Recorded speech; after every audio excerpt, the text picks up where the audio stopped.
What's up everyone, John Renger from Techno Buffalo here, and if you're like me, you like your phone big, I got something for you. This is the Optimus G Pro coming to AT&T on May 10th. This 5.5-inch beauty rocks quad-core HD screen, all kinds of other awesomeness. Let's go ahead and dig in, see what it looks like.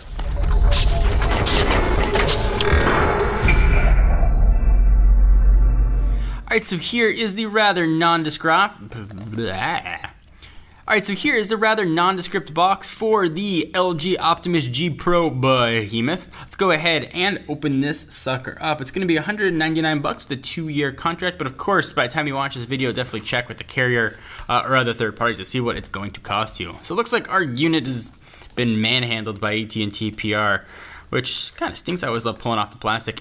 So here is the Optimus G Pro, which is a big phone, but I kind of dig it. Push it off to the side for a quick second. I promise we'll come back to it. We'll run through all the specs, but let's see what else we're going to have in the box. Quick start guide for, you guessed it, getting started quickly, safety and warranty information, and what's the warranty? Like, don't put it in the microwave. We also have, I'm guessing that's where the battery would go, but that appears like it's already in the phone. A pretty large size wall wart for charging, and we've got a micro USB cable. So nothing overly exciting in there, although I think that maybe when this comes to market, if this isn't the full retail packaging, you're going to get a folio case in the box. Not a folio case or a coolio case, but folio. Alright, so now that I've got the phone out of the box, I will see if I can power this sucker on, and I'll run you through all the specs, because there is a lot to like about this phone. There's a little Life's Good LG logo there. Alright, so what you are looking at is a gorgeous 5.5-inch screen, and that is a full HD screen. That's 1080p, which is pretty impressive.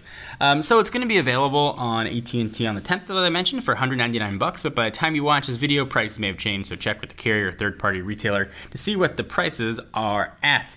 Alright, so this guy weighs 6.14 ounces, being powered by a 3,140 milliamp hour battery. There is an Amber Alert going on evidently near us.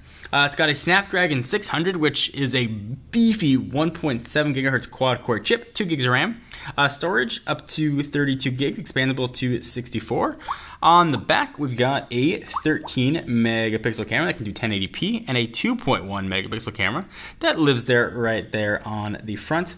Of course, AT&T LTE is here. It's got Bluetooth 4.0 and NFC. It does have some cool dual camera recording and quick memo applications for notes, and supposedly there's supposed to be that free folio case, but we did not get one.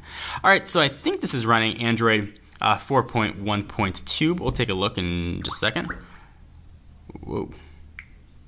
We'll confirm. Amber Alert. Hopefully they find that car. So press and hold an app to drag to the home screen. There are a lot of apps on the home screen. See if I can find somewhere in here where settings live, and let's see what we got. So it's broken down to network, sound, display, and general. So I'm guessing the about the phone will live in general. About phone, let's confirm what we have running on here. So software information. We are running 4.1.2. All right, so let's continue our tour of the phone here. We've got a hard button on the left, which I'm guessing is going to launch the camera, but let's see. Launches their quick memo service, which you can use to draw or write on the phone. So you can pick what you want, and you can just draw around, and you can save it if you choose to. I am not going to save it. So that's what that's going to launch. You've got right in the middle, sort of an oddly located volume rocker. On the right-hand side, that's where your power and lock button lives. On the bottom, 3.5mm headset jack. And then you've got, of course, your noise-canceling mic. We've got 2 capacitive buttons here living on the left and the right. We've got a back button and a menu button, a very thin home button with LED lights that'll glow around it. That is an extremely thin button here. But again, the story here is this gorgeous 5.5-inch screen. And LG skins are sort of light, not overly heavy, but you can see there's some kind of cool effects there. If we long press, this is where you can see apps, download widgets, and wallpapers. There's where some custom LG action is, but all the widgets look to be pretty stock Android, save for a few. We'll pull this down. You've got some Q slide apps, which are kind of neat. If you go ahead and launch, like Calculator, for example, it's going to launch it up right on the screen. You don't need that. And you can move it around, you can do your calculations, blah, blah, blah. And then when you're done, you go ahead and just exit it. We don't have here, though, is any sort of capacitive stylus, no S Pen like we've seen on the Samsung devices. And this is certainly the same screen size as the Galaxy Note 2. And speaking of the Galaxy Note 2, let me bring that in just so you guys can see for a comparison here. Very, very similar looking phones. Certainly a much larger home button here on the Note 2 than we've got on the Optimus G Pro. So that's important to you. Definitely try it in the store. While being much more slender, you certainly can still press it pretty easily. So it is a removable battery, which I mentioned was the pretty beefy 3140 milliamp hours, and it is plastic back, which looks to be pretty close to the trend nowadays. See what that looks like. There's our NFC radio. We actually had a international unit that came in a few weeks ago, but I waited to do the review until I actually got a chance to try a carrier version. This phone was kind of unique. It was meant for the Korean market, and it has, if I can find where it is, I think right here, a crazy long, like old school antenna looking thing. I kind of wanted to walk around with an antenna out and be like, hey, I can't hear you. Let me see if I can get some reception, and then pull that out. So very similar looking phones to actually what ended up coming to the market. Uses micro SIM, and there's your expandable storage living there as well. So we'll put this guy through its paces, see what it can do, what it cannot do, and see if it's worth your hard-earned buying buck.